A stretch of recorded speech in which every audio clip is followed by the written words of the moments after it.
안녕하세요. 김태훈의 현미화주의 투자 방송 시작하겠습니다. 오늘은 현대 오토에버에 대해서 좀 말씀을 드리겠는데요. 예전에도 한번 녹음을 한 적이 있습니다. 그때도 이제 이 전반적인 현대 오토에버의 탄생 배경이나 또 전체적인 사업의 내용이나 이런 부분은 그때 다 설명을 드렸고요. 오늘 시장에서 주가가 급등한 것에 대해서 간단하게 설명을 좀 드리면, 이제 오늘이 이제 CEO 인베스터 데이라고 해가지고 CEO가 이 중기 전략에 대해서 직접 주주와 잠재적 투자자들에게 설명을 한 자리를 오늘 호텔에서 가졌습니다. 그러면서 이제 향후 장기적으로 한 1조 1천억이 넘는 돈을 투자를 해서 R&D뿐만 아니라 이 현대 오토에버의 전체적인 사업 규모를 좀 업그레이드 하겠다고, 그래서 직원 수도 지금보다 훨씬 더 많은 한 8,000명대로 늘리겠다고 그 발표를 했죠. 그러면서 이제 전반적으로 이 현대 오토에버가 말 그대로 현대차 그룹 내에서 갖고 있는 위상이 더 올라갈 것이다 라는 생각에 오늘 매수세가 좀 많이 들어왔습니다. 기본적으로 현대 오토에버는 현대차 내 SI 업체입니다. 시스템 인티그레이트 해가지고 이 그룹 내의 모든 전산과 또 관련된 이 통합 전산망 같은 것들을 만들어내고, 또 아울러서 그룹 내에 이제 갖고 있는 그 공장에 대한 운영 소프트웨어 같은 것들을 개발해냈고, 또 현대차 내에 들어가 있는 전장에 들어가는 소프트웨어 기술은 모두 현대 오토에버에서 만든다고 생각하시면 쉽게 이해되실 겁니다. 그래서 이 현대차 그룹 내, 또 기아 자동차 포함해서 현대차 그룹 내의 모든 소프트웨어 관련된 일은 이 현대 오토에버에서 한다고 해도 과언이 아니죠. 거기다가 최근 들어서 현대 오토에버에 대해서 시장에서 관심이 많아지는 건 그 2000년대 이후로, 그러니까 1997년 IMF 터진 이후로 현대차는 국내에 단 한 개의 대형 공장을 만든 적이 없습니다. 기존 공장을 개비는 했어도 새롭게 공장을 만든 적이 없는데, 요번에 처음으로 현대차가 노사 합의로 국내에 전기차 전용 공장을 짓기로 했죠. 그렇게 되면 공장에 대한 모든 시스템, 특히나 이제 스마트 팩토리 같은 경우는 이 현대 오토에버의 소프트웨어가 거의 장착이 됩니다. 포팅이 돼서 운영이 되는데요.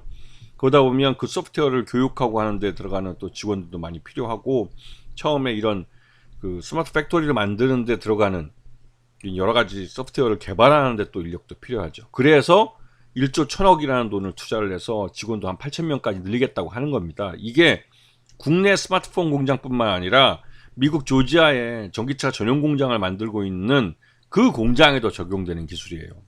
그리고 이 조지아주에 있는 전기차 전용 공장은 인플레이션 감축법 IRA법 때문에 원래 목표했던 2025년이 아니라 2024년 상반기 중에 완공을 하고 하반기에 양산을 하기로 했기 때문에 관련된 소프트웨어를 더 빨리 개발을 하고, 또 공장 건설에서도 박차를 가하고 있습니다.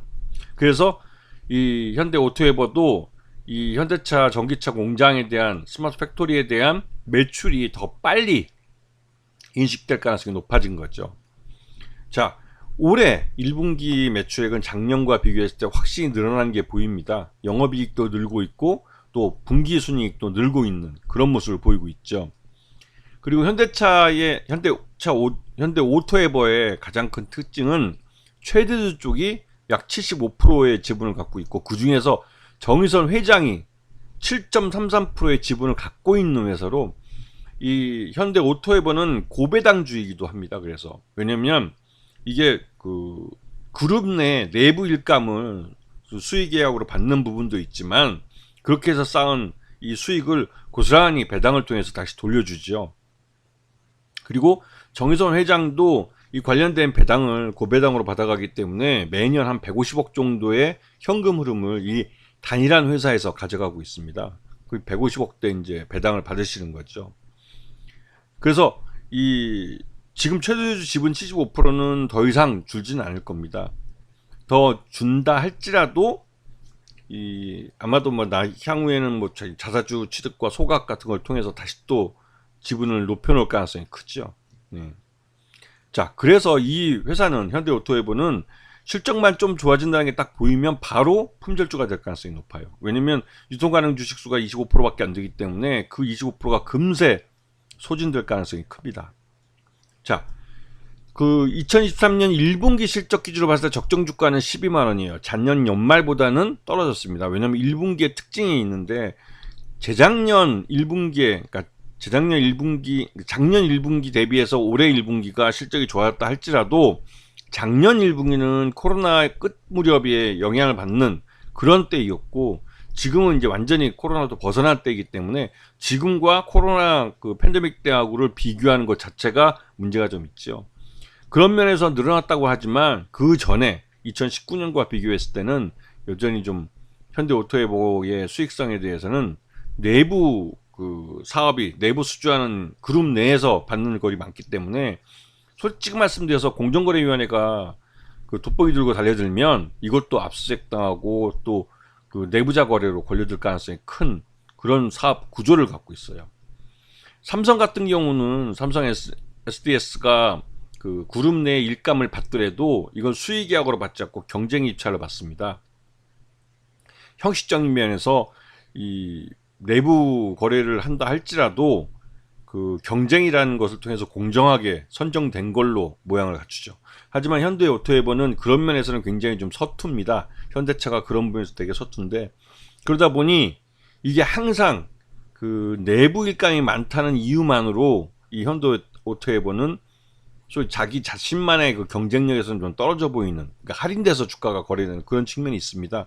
최대 지분이 75%까지 되는데도 불구하고 하지만 문제는 그 문제가 아니라 지금 현재 이 회사에서 중요한 점은 이 현대차가 스마트 팩토리 공장을 전 세계적으로 한꺼번에 건설하면서 관련된 소프트웨어 수주가 현대오토에버에 집중될 수밖에 없기 때문에 현대오토에버로서는 실적이 좋아질 앞으로 좋아질 가능성이 더 높고 여기다 더해서 자율주행 쪽에 들어가는 기술마저도 이 현대오토에버가 개발하고 있기 때문에 이 소프트웨어들에 대한 수요가 늘어나고 있습니다. 그렇기 때문에 실적이 계속 지속적으로 좋아질 가능성이 큰 거죠.